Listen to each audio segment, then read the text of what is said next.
రా కూర్చో. కావ్య ఎదురు చూస్తూ ఉంటుంది. కూర్చో.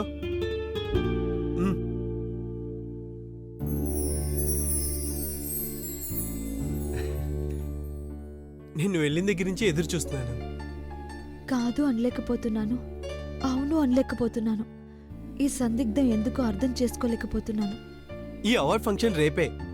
ఆ, అవునా? అది ఈ ఊళ్ళోనే. ఓ రేపు 10ంటికి అలాగా? తాజ్ డెక్కల్లో. I see. నువ్వు రావాలి. నేను అవార్డు అందుకుంటుంటే నువ్వు ఎదురుగా కనబడాలి. ఓకేనా? అంటే అది ఇంట్లో పెళ్లి పనులు అవన్నీ ఉన్నాయి. నువ్వుంటే నాకు బాగుంటుంది అంతే.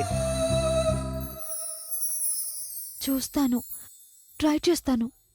రావాలి.